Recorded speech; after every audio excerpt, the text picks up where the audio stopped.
C'est le dernier culte du mois, culte de la famille.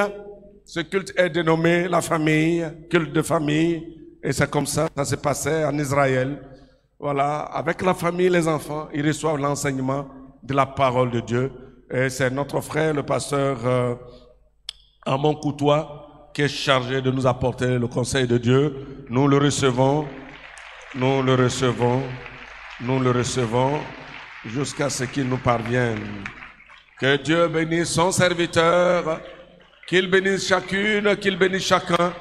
Voilà, les enfants, vous êtes là, non?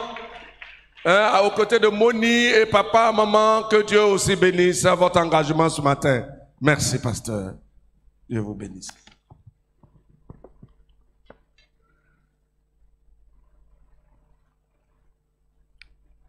Bonjour, chers frères et sœurs en Christ. Bonjour, chers frères et sœurs en Christ. Merci beaucoup. Que Dieu nous bénisse ensemble.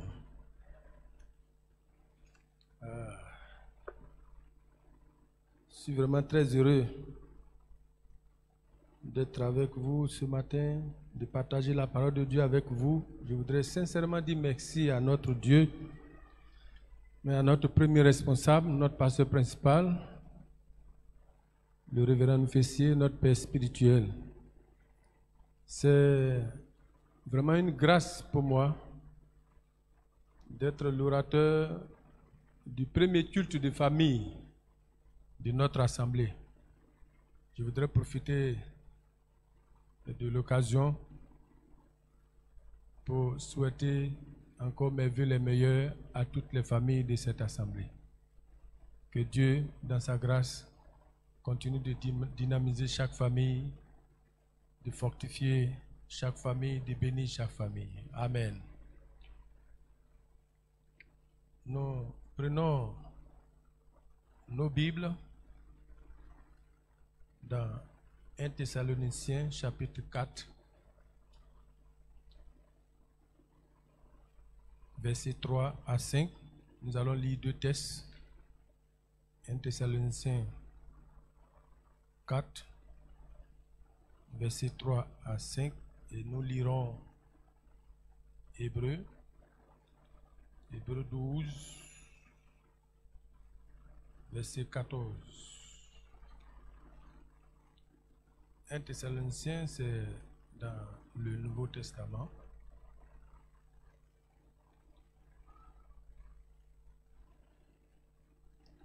Si c'est trouvé,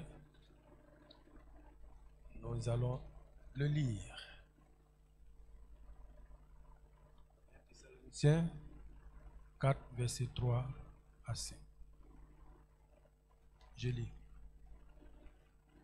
Ce que Dieu veut, c'est votre sanctification. C'est que vous vous absteniez de l'impudicité.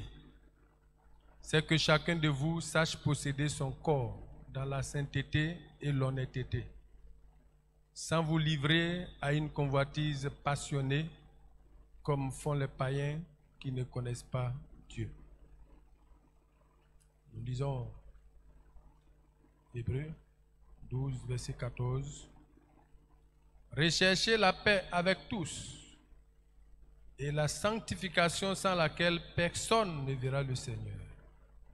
Nous prions le Seigneur. Seigneur, nous voulons te dire merci pour ce moment que tu rends possible et pour l'écoute de ta parole. Nous sommes là devant toi, assis à tes pieds pour t'écouter. Parle à nos cœurs. Nous t'écoutons au nom de Jésus. Amen. Le thème général de l'année 2022 dit ceci, et je cite: par le Saint-Esprit, engageons-nous résolument à la vie de sanctification et de service dynamique du Seigneur. Modèle Actes des Apôtres. L'un des objectifs de ce thème est d'amener le peuple de Dieu, particulièrement le peuple du Chandelier, à une vie de dépouillement du vieil homme et de ses œuvres pour une vie de sainteté. Alors, à partir de ce thème général et de ces deux textes que nous venons de lire, je nous propose le thème suivant qui est tiré du verset 3 de 1 Thessaloniciens 4. Le thème est le suivant: ce que Dieu veut, c'est notre sanctification. Ce que Dieu veut, c'est notre sanctification. Dieu désire un peuple saint, un peuple mis à part pour lui. C'est sa préoccupation profonde. C'est même un cri de cœur pour Dieu. C'est quelque chose qui brûle dans le cœur de Dieu. Dieu veut voir son peuple dans la sainteté, dans la pureté. C'est un grand besoin pour le Seigneur. C'est vrai, nous avons exprimé beaucoup de besoins au Seigneur. Nous avons formulé des sujets, on a demandé beaucoup de choses. Mais en retour, ce que Dieu veut de nous, ce que Dieu réclame de chacun de nous, de chaque famille, de chaque personne, de chaque famille, c'est notre vie de sanctification. L'apôtre Paul a donné des préceptes, des enseignements aux Thessaloniciens, mais parmi ces enseignements, il a relevé la vie de sanctification. Le deuxième texte emboîte également le pas. Dans Hébreux chapitre 12, verset 14, qui nous dit de rechercher la paix avec tous et la sanctification sans laquelle personne ne verra le Seigneur. Alors, mon objectif ce matin, chers frères et sœurs, c'est d'amener chaque famille à s'abstenir des souillures du monde et de tout mal, de tout ce qui peut compromettre notre relation avec le Seigneur. C'est cela mon objectif. Et la sanctification concerne tout le monde. Papa, maman, enfant, la sanctification concerne tous les membres de la famille. Personne n'est exclu. Alors, pour atteindre cet objectif, je nous propose le plan suivant. Nous verrons ce que c'est que la sanctification, l'importance de la sanctification et comment vivre la sanctification. Abordant le premier point, la sanctification, c'est-à-dire ce que c'est que la sanctification. Se sanctifier, c'est se rendre saint. Selon le dictionnaire séculier. Selon le nouveau dictionnaire biblique, se rendre également aussi saint, c'est purifier, mais surtout, c'est mettre à part pour Dieu. Donc, la sanctification, c'est rendre saint, rendre pur, c'est se mettre à part pour Dieu. Et dans Actes des Apôtres, il est dit que pendant que Paul, Saul et Barnabas jeûnaient, le Saint-Esprit disait: mettez-moi à part Barnabas et Saul pour l'œuvre à laquelle je les ai appelés. Donc, dans Actes chapitre 13, verset 2. La sanctification, c'est se priver des souillures de ce monde, se débarrasser des impuretés. Dans le premier texte que nous avons lu, l'apôtre Paul relève quelques vices, quelques péchés, quelques pratiques impures auxquelles il faut renoncer. Il dit, 1 Thessaloniciens 4, verset 3, ce que Dieu veut, c'est votre sanctification. C'est que vous vous absteniez de l'impudicité. L'impudicité. Deuxièmement, il dit c'est que chacun de vous sache posséder son corps dans la sainteté et l'honnêteté. Donc, savoir posséder son corps dans la sainteté et l'honnêteté. Et enfin, il dit sans vous livrer à une convoitise passionnée, comme font les païens qui ne connaissent pas Dieu. Donc, la sanctification, c'est se débarrasser de ces vices, de ces actes qui n'honorent pas le Seigneur. Renoncer à la vie du monde, à la vie de perversité, à la vie de débauche. C'est renoncer au mal. Dans l'idée de la sanctification, il y a la sanctification de position.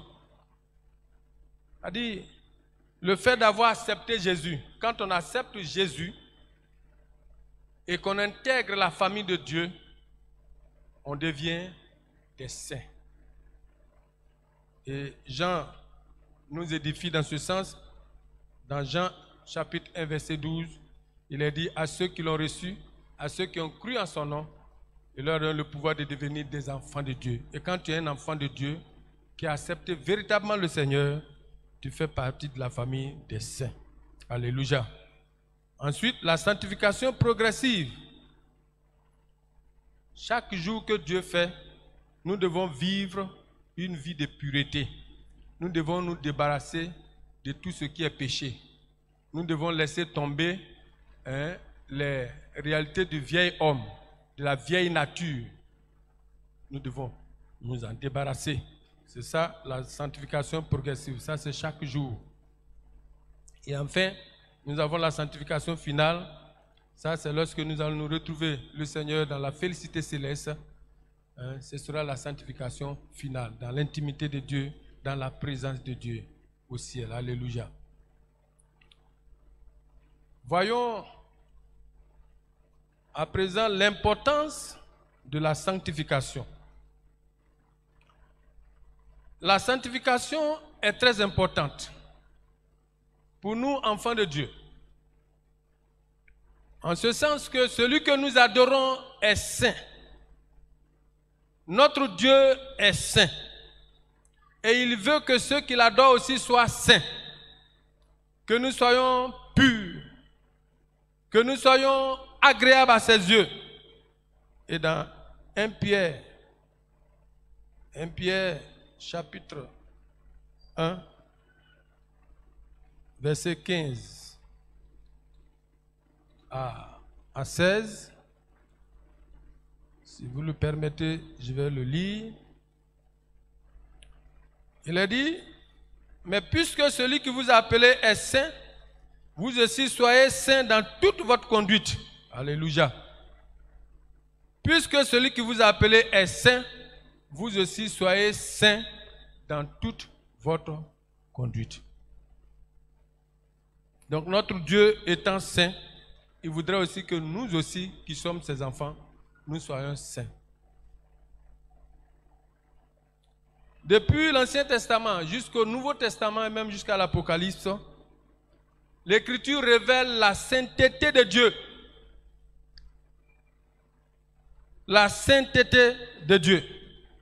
Ésaïe chapitre 6, verset 3. Vous voyez Ésaïe qui dit qu'il a vu le Seigneur assis sur un trône très élevé.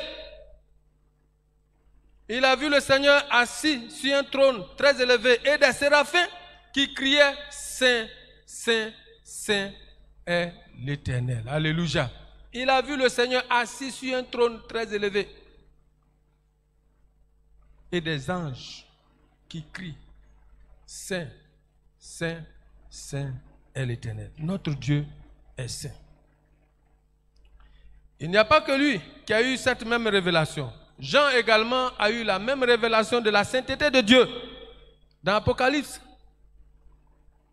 il est dit que les 4 êtres vivants ne cessaient de dire chaque jour, chaque nuit, Saint, saint est l'Éternel des armées. Apocalypse chapitre 4, verset 8.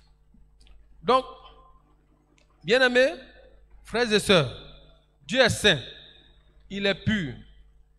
Ce Dieu-là, on ne peut pas le pratiquer dans la souillure. On ne peut pas pratiquer Dieu dans le péché. Non. Parce qu'il est saint, il faut que nous aussi, nous recherchions la sainteté. Le deuxième élément sous ce chapitre que je voudrais relever, sinon la deuxième pensée sous ce chapitre, c'est que, comme nous l'avons vu dans Hébreux chapitre 12, verset 14, il est dit que sans la sanctification, nul ne verra le Seigneur. Personne ne verra le Seigneur sans la sanctification. Recherchez la paix avec tous et la sanctification sans laquelle personne ne verra le Seigneur. Et donc, je voudrais, par ce passage, donner comme pensée la sanctification, une condition pour aller au ciel. Alléluia. C'est une condition pour se retrouver au ciel un jour, pour aller dans la félicité de Dieu un jour. La sanctification est une condition très importante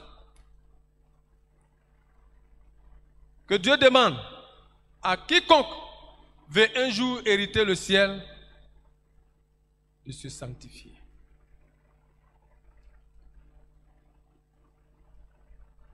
Tu ne peux pas prétendre aller au ciel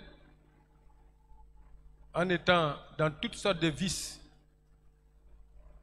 dans toutes sortes de pratiques qui n'honorent pas le Seigneur, dans l'idolâtrie, dans la perversité et que sais-je encore. Donc, Dieu vient chercher une église sans tache, ni ride, ni rien de semblable. Dans Éphésiens chapitre 5, verset 27, il est dit que le Seigneur vient chercher une église sans tache. Je pourrais encore dire à la place de l'église, un chrétien sans tache, une chrétienne sans tache, une famille sans tache, ni rien de semblable, un peuple sans tache. Bien-aimé, c'est un élément très important à considérer au plus haut point. Dieu est très sélectif. Il est très sélectif parce que il est le Dieu de l'excellence, de la qualité. Tous ceux qui vont vivre dans le paradis de Dieu doivent passer par la sanctification. La sanctification également est le secret de la victoire sur nos ennemis. Le secret de la victoire sur les démons, sur les puissants des ténèbres. Nous voyons ici dans Actes des Apôtres, chapitre 19, versets 13 à 15. Voilà les enfants d'un sacrificateur qui ont voulu faire la délivrance dans le temple. Et ils prient au nom de Jésus que Paul prêche pour faire la délivrance des personnes possédées, alors qu'eux-mêmes n'avaient pas une bonne vie. Mais ça a été terrible pour eux. Quand vous lisez le passage, il est dit que les démons se sont jetés sur ces enfants-là. Ils les ont battus copieusement au point que ces enfants ont fui, tout nus et blessés. La Bible le signale dans Actes des Apôtres, chapitre 19, versets 13 à 15. Pour dire que, bien aimés frères et sœurs, la sanctification est très importante. C'est parce que les démons ont vu en eux qui n'avaient pas réellement Jésus, qui n'avaient pas une vie de sanctification. Parce qu'ils leur ont dit que nous là, on connaît Jésus. Et puis on sait qui est Paul. Mais vous, qui êtes-vous? Vous, qui êtes-vous? Les démons, souvent ils nous connaissent. Quand vous mettez à chasser les démons, surtout nos bien-aimés frères et sœurs, vous qui êtes dans la délivrance, détachés à la délivrance, je vous encourage à persévérer dans une vie de sainteté. Parce que c'est un secret pour la victoire sur les puissants des ténèbres, sur les démons. Si tu ne vis pas dans la sanctification et que Satan vient, il a quelque chose en toi, mais tu ne pourras même pas pousser d'un iota, tu ne pourras même pas chasser un seul démon. Jésus dit, le diable vient, il n'a rien à moi. Mais si tu vis, par exemple, dans l'impudicité, dans le mensonge, dans l'adultère, comment est-ce que tu peux avoir la puissance, j'allais dire, le pouvoir sur les démons, sur les puissants des ténèbres?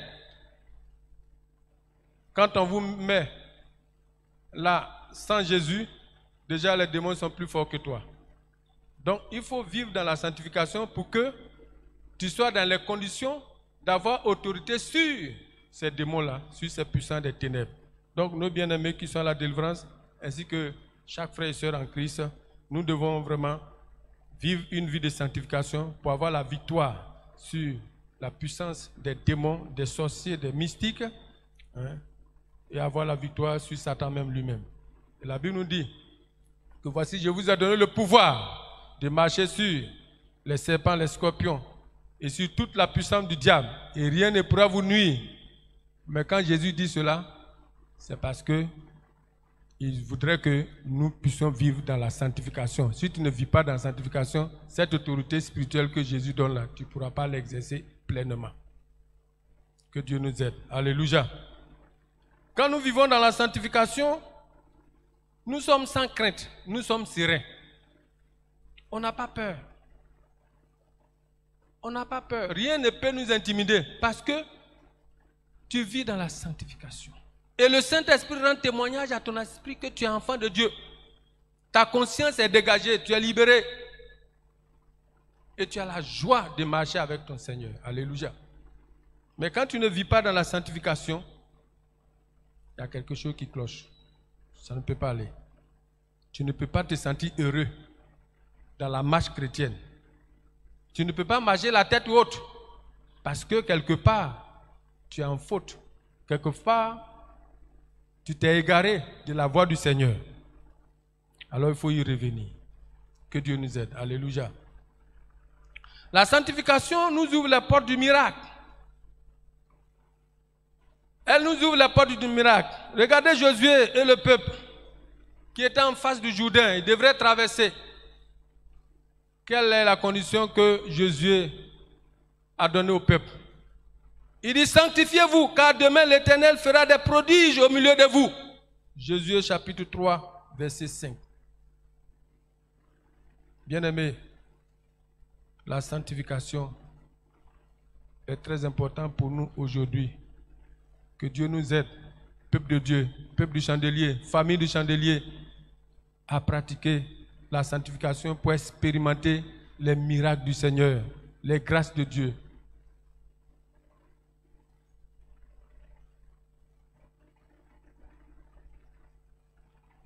Après avoir vu l'importance de la sanctification, avec ces quelques pensées que nous venons de donner, on pourrait se demander, mais vu l'importance de la sanctification, est-ce que moi-même, je peux vivre dans la sanctification? Parce que ce n'est pas facile. Nous sommes dans un monde où le péché est à son paroxysme. Le péché bat son plein dans les familles, dans les foyers et même dans l'église. Est-ce que je pourrais vivre une vie de sainteté parfaite?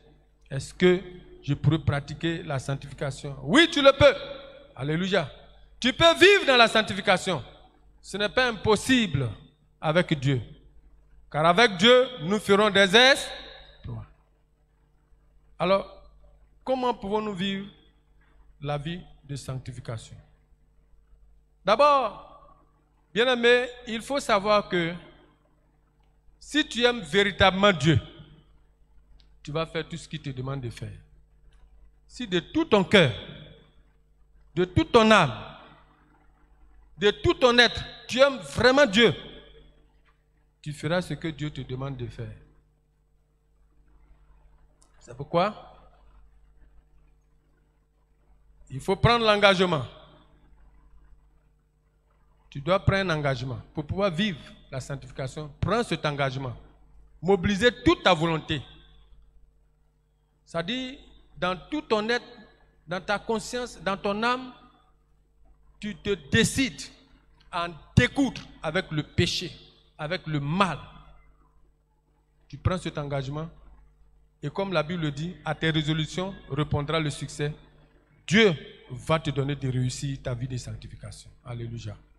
Dieu va te donner des réussites. Le deuxième élément que je voudrais relever sur ce chapitre, ce sont les jeûnes et la prière que je voudrais nous recommander. Dans la vie de sanctification, il faudrait que nous puissions aimer les temps de consécration, les jeûnes et la prière. Aujourd'hui, c'est quelque chose qui est devenu très difficile à pratiquer, les jeûnes et la prière. C'est rare de voir certains chrétiens eux-mêmes prendre l'initiative de rechercher la présence de Dieu par un moment de prière, de consécration, de jeûne. Mettre un temps à part pour chercher la présence de Dieu, chercher la face de Dieu dans le jeûne, la prière. C'est souvent difficile pour plusieurs personnes. Dans certaines familles, c'est difficile d'organiser toute la famille autour de la parole de Dieu, pour méditer la parole de Dieu, pour prier, pour chercher Dieu, pour entraîner même les enfants dans l'accentuation spirituelle. Depuis que nous sommes venus dans cette assemblée, Dieu, par son serviteur, notre premier responsable et son épouse, vraiment ne cesse de nous former avec ces différents programmes que nous recevons, les Kokoko Jésus. Et ma maison, nous avons compris qu'il faut faire la même chose. Chez nous à la maison, pratiquement chaque trimestre, nous organisons des Kokoko Jésus. Chaque trimestre pratiquement, où on médite et on prie. On prend du temps de jeûne. Et à la fin, nous faisons une offrande missionnaire pour soutenir la mission. Vous rentrez chez moi, vous verrez notre caisse pain missionnaire qui est à la maison. Ça fait partie de notre vie de piété. Et ça nous fait énormément de bien. Et je voudrais encourager chaque famille à organiser de telles rencontres avec les enfants à la maison. Les moments de prière, de méditation autour de la parole de Dieu, ça fait énormément de bien. Et il y a une de nos voisines, c'est ma femme même qui me rendait le témoignage. Elle est juste en bas, nous sommes en haut. Elle a eu à dire à ma femme, est-ce que vous savez que chaque fois que vous levez le matin à 5 h du matin et que vous priez avec la famille, ça me réveille et ça m'encourage moi aussi à prier. Elle va, je crois, à l'église catholique. Et depuis lors, Dieu a commencé à faire un travail dans la vie de cette dame. Alléluia. Amen. C'est vraiment très important. Donc, par ces actes de piété, nous pratiquons ainsi notre vie de sanctification. Et aussi la repentance sincère. Chaque jour que Dieu fait, nous devons nous repentir de tous nos péchés. Nous repentir de tous nos péchés, de toutes les souillures, tout ce que nous avons eu comme les mauvaises pensées, les mauvaises dispositions de cœur qu'on a eues, les actes que nous avons eu à poser. Il faudrait vraiment nous repentir chaque jour. La repentance fait partie de la sanctification. Bien-aimés frères et sœurs, et aussi écouter la voix du Saint-Esprit. Donc collaborer avec le Saint-Esprit dans l'élan de la sanctification, car c'est le Saint-Esprit qui nous convainc de péché, de jugement. Le Saint-Esprit nous révèle les fautes cachées. Le Saint-Esprit met le doigt sur certains de nos caractères qui n'honorent pas le Seigneur. Le Saint-Esprit nous conduit dans toute la vérité. Donc il faut toujours être en contact avec le Saint-Esprit pour qu'on ait une bonne vie de sanctification. Nous avons des exemples de personnes qui ont marqué leur temps de par leur vie de sanctification. Nous avons l'histoire de Joseph. Joseph était un jeune qui avait été vendu comme esclave en Égypte, loin de ses parents. Mais Joseph a vécu une vie de sanctification qui a vraiment bouleversé le monde d'alors, au point même que, partant de là, Joseph, c'est vrai qu'il a connu des difficultés, mais Dieu l'a élevé à un rang très élevé dans ce pays, lui qui était étranger. Alléluia. Pour l'histoire, la femme de son patron, chez qui il était, Potiphar, a voulu coucher avec lui. Madame Potiphar a attrapé de force Joseph pour coucher avec lui. Mais Joseph a démontré sa vie de sanctification, sa vie de sainteté. Il dit, pécherai-je contre Dieu? Ferai-je un aussi grand mal? Il a refusé et il a fui. Il a laissé même son habit à la femme. Et ils ont menti sur lui qu'il a couché avec la femme, ils l'ont mis en prison. Est-ce que nos enfants dans nos familles, dans nos foyers peuvent suivre l'exemple de Joseph? Jeunes gens, Joseph était un jeune comme toi.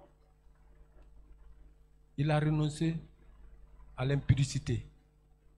Plusieurs jeunes aujourd'hui s'adonnent à l'impudicité, pornographie, masturbation et à toutes sortes de pratiques vraiment impures dans ce domaine.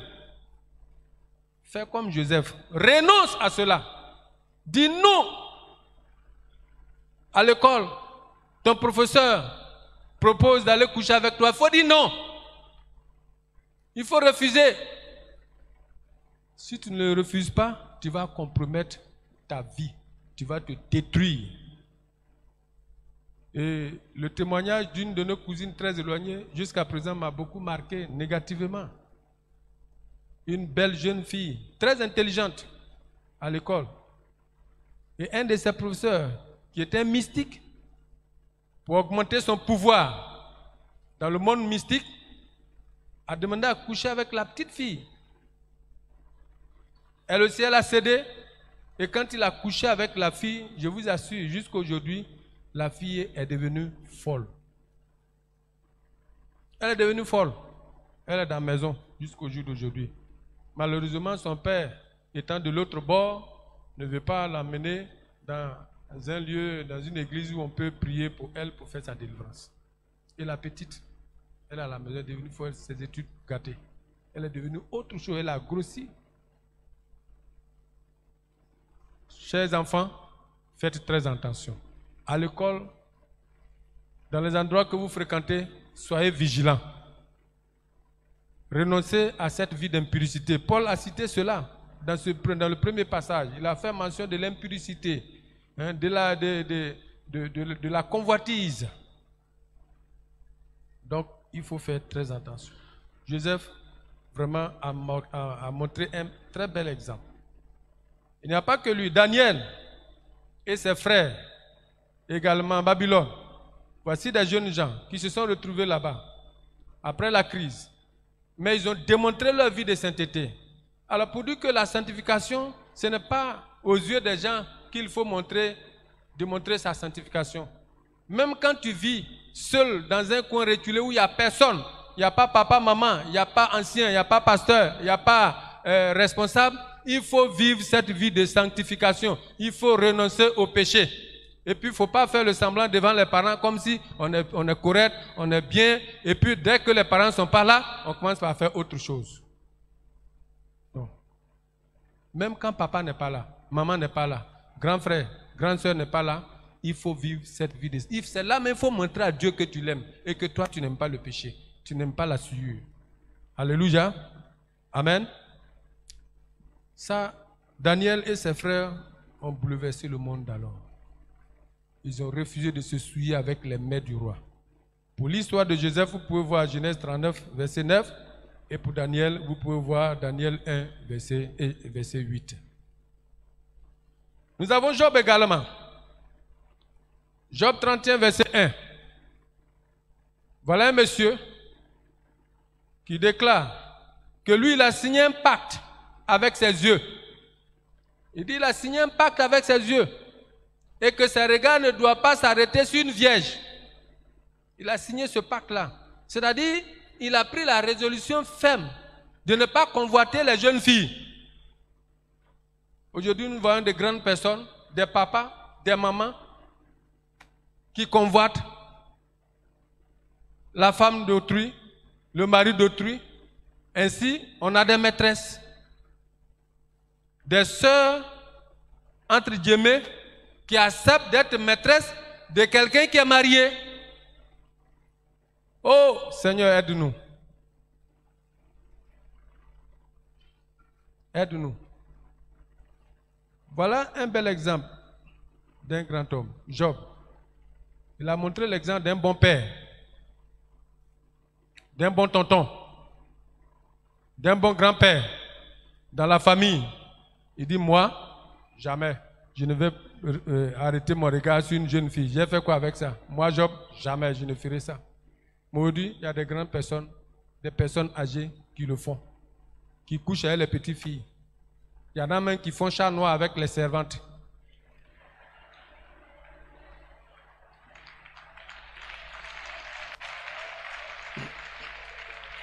Non, sincèrement, hein, tu vas aller au ciel et tu pratiques de telles choses, mais tu es disqualifié. Ça ne peut pas marcher. Tu es disqualifié. Servante, tu fais chat noir. On racontait l'histoire comme ça d'un monsieur qui a, dans la nuit, il a fait 4 pattes pour aller toucher la servante, et la servante a chicoté sur sa bouche. C'est déchiré. Il se met devant sa femme. Sa femme dit, ah, mais tu as eu quoi? Non, ça dit, quand je passais là, ma tête a cogné le mur. Oh, il partait faire chat noir. Et là, il ne peut rien dire. Il ne peut pas aussi reprendre la servante. Parce que s'il fait ça, c'est chaud. Son secret sera dévoilé. Non, que Dieu nous garde. Faisons comme Job. Faisons comme Job. Non, évitons de convoiter, de faire ces pratiques. Donc, pour se sanctifier, bien-aimés, ayons des intentions pures et de bons désirs. Il faut avoir de bonnes intentions et de bons désirs. Cela est très important. Ça nous aide à la sanctification. Arrête d'avoir de la haine pour ton frère, pour ta soeur. Il faut arrêter ça. Ça ne participe pas de ta sanctification. Arrête également de mentir. Parce qu'il y a des gens qui te regardent droit dans les yeux et puis te mentent propre. Et puis il est sérieux. Non, il faut arrêter ça. Arrête aussi de voler l'argent de l'entreprise. Tu voles. Ce n'est pas bon. Ça te suit. Que Dieu te donne la force de renoncer à cela. Quelquefois même, les petits jetons, on met à la maison, il y a certains enfants qui volent. Ils prennent. Tu vas demander jusqu'à personne ne va dire la vérité. Tu ne vas pas trouver un qui va dire, hey, papa c'est moi, ou bien maman c'est moi. Les enfants, ne vous adonnez pas à cela. Hein? Renoncez au vol et au mensonge. Amen. Oui, il y en a qui font des surfacturations dans certaines structures pour s'enrichir. C'est une richesse illicite. Ça ne va pas te profiter durablement. Et ça ne va pas te donner d'aller au ciel. Il faut renoncer à cela. Sois honnête. Sois sérieux. Si tu es honnête, Dieu aussi là, il ne va pas t'oublier. Alléluia. Dieu ne va pas t'oublier. Si tu es honnête. Et ça, personnellement, ça m'a aidé. Depuis mon parcours, j'ai pris cette résolution d'être honnête avec le Seigneur. Dans les moindres détails. Non, non, non, je ne veux pas tomber dans ça. Ce n'est pas pour moi, ce n'est pas pour moi. On m'a donné, c'est pour moi. C'est ce qui est mieux. Que Dieu nous aide. Alléluia. Amen. Que Dieu nous aide. Je vais terminer. Il y a beaucoup de choses que nous pouvons dire là-dessus, mais je vais m'arrêter là pour donner cette conclusion. Pour terminer, retenons que la sanctification réelle, chers frères et sœurs, réside dans la formation d'une personnalité spirituelle de plus en plus conforme au Christ Jésus. C'est-à-dire, nous devons ressembler à notre Seigneur Jésus, qui est notre modèle. Jésus étant notre modèle, nous devons lui ressembler. Et en cela, l'apôtre Paul pouvait dire, Ce n'est plus moi qui vis, mais c'est Christ qui vit en moi. Galates chapitre 2, verset 20. Que Dieu, dans sa grâce, nous bénisse et qu'il nous donne de vivre une vie de sanctification jusqu'au retour du Seigneur. Amen.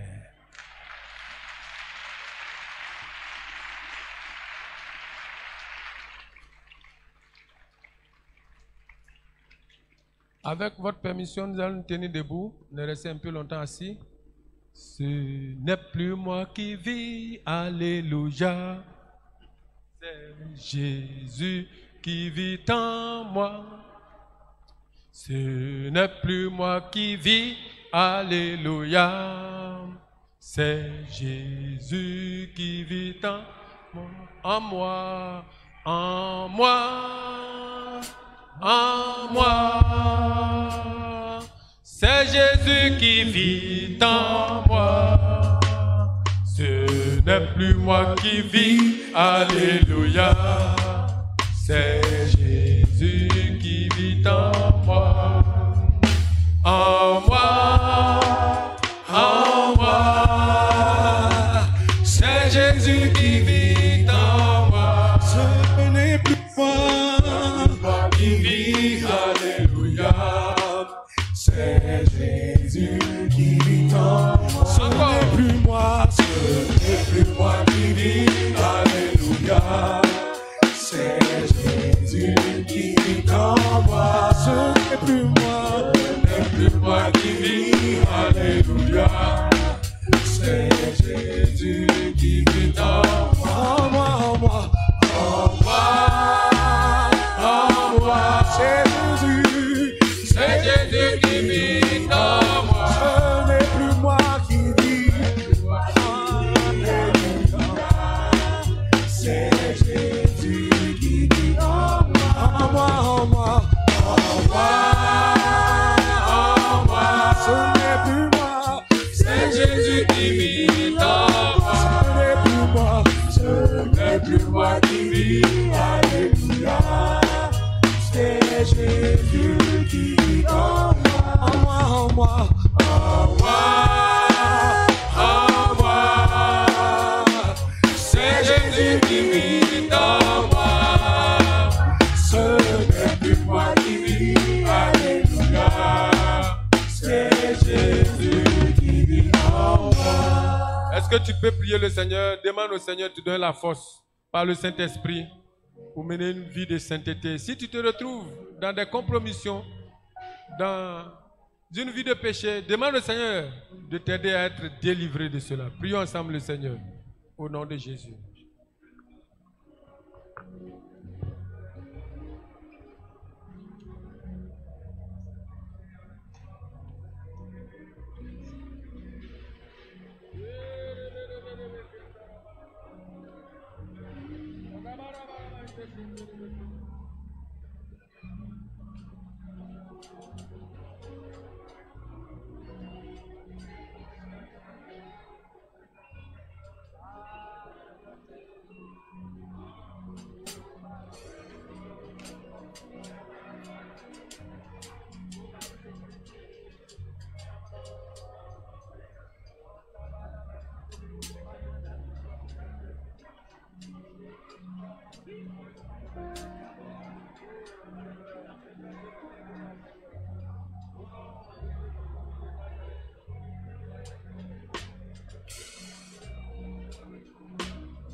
Pendant que nous sommes dans le recueillement, tu réfléchis. Où en es-tu avec le Seigneur? Où en es-tu avec ta vie de sanctification? Est-ce que tu n'as pas posé un acte qui a souillé ta vie, qui fait que tu es troublé? Tu n'as pas la joie? Ta communion avec Dieu est coupée quelque part? Réfléchis et répands-toi sincèrement pour obtenir la grâce de Dieu.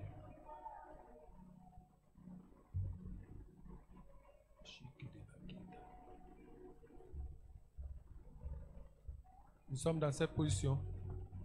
Je vais laisser la place à notre Père spirituel qui va vraiment prier pour nous, pour que Dieu nous aide en ces temps de la fin à mener une vie de sainteté. Alléluia. Tu es le Seigneur merveilleux, glorieux, qui ne cesse de parler à ton peuple, ce peuple précieux que tu as acquis au prix du sang de l'agneau, que tu prépares à te rencontrer. Seigneur, ce matin, tu as utilisé ce canal humain pour nous instruire profondément sur ce qui te retient ton attention. Tu l'as dit dans la parole que sans la sanctification, nul ne verra le Père. Oui, parce que tu es saint, Dieu est saint, et tu es saint. Et tu devines que ceux qui t'adorent, ceux qui confessent ton nom, ceux qui portent ton nom, ceux qui prétendent te servir, s'éloignent littéralement de toute forme d'iniquité, les mains lavées dans l'innocence, et faire ce qui glorifie et honore ton nom. Seigneur Père, tu ne parles pas en vain. Si tu as parlé, c'est que tu veux réellement que ce peuple précieux du chandelier soit totalement un peuple acquis pour toi, un peuple mis à part, qui a coupé littéralement avec l'iniquité sur toutes ses formes, avec l'impureté sur toutes ses formes, les différentes familles que nous représentons. Permets jamais que l'impureté entre dans la maison qui peut causer la destruction et la souillure. L'impureté, le péché est entré dans la famille des Akan. Akan a été troublé. Non seulement le peuple a été troublé, mais sa famille a été perturbée et disloquée. Ah, que dirais-je de la famille d'Ananias et Saphira, où le péché, le mensonge a envahi leur cœur, le péché, l'iniquité, et cette famille a été décimée en un jour. Et ce peuple d'Israël qui a murmuré péché contre toi, dans le désert, que tu as décidé de décimer, la terre a ouvert sa bouche pour les engloutir. Tu as toujours aimé la sanctification. Le Christ est mort pour cela. Son sang a coulé pour cela, et le sang de Jésus, nous ayant lavé, nous donne une position d'enfant de Dieu. Et tu veux réellement que la souillure s'éloigne de nos lèvres, la souillure s'éloigne de nos pensées, la souillure s'éloigne de nos actes, et que chaque jour nous vivions cette vie de pureté, de sainteté qui honore et qui glorifie ton nom, et qui permettrait aux démons de s'éloigner de nous, aux puissances des ténèbres, à bien d'autres choses, de s'éloigner de nos tentes, de nos maisons, et nous donner de confesser constamment la victoire de notre Seigneur. Bénis ton peuple, tous ceux qui sont dans le péché, nos enfants, nos jeunes gens, et même certaines personnes qui sont vaincues par le mal, par l'impureté, l'impudicité, la masturbation, oh Seigneur, par la tromperie et bien des vices contre nature. Ce matin, au nom de Jésus, tu les libères. Oui, libère-les au nom de Jésus. Sanctifie-les au nom de Jésus. Extirpe le mal, extirpe l'iniquité, extirpe le péché, tout ce qui est des liens pernicieux pour les traîner à l'enfer, à la perdition éternelle. Nous disons non, et je dis non, et ce matin, tu les libères au nom de Jésus. Glorifie-toi, Seigneur. Glorifie-toi. Tu veux une église sainte, une église glorifiée, une église sanctifiée, mise à part, qui réjouit le cœur de son Seigneur, qui réjouit le cœur de son Créateur. Merci, Père. Restaure chaque famille ce matin. Restaure chaque vie ce matin. Et que la sainteté de vie soit une réalité au quotidien. Oui, comme les sacrificateurs de l'Ancien Testament. Ils devaient l'écrire sur le front. Sainteté à l'Éternel. Ce qui devrait être vu et su de tous. Permet que ce désir de se sanctifier, de vivre la vie de sainteté, anime les cœurs des uns et des autres, anime les différentes familles ici. Et ne point tolérer le mensonge, l'iniquité et le péché dans nos familles. Source de difficultés et d'échecs. Nous voulons tous réussir. Et nous voulons tous être épanouis. Nous voulons tous fermer la bouche à Satan à jamais. Par rapport à notre piété.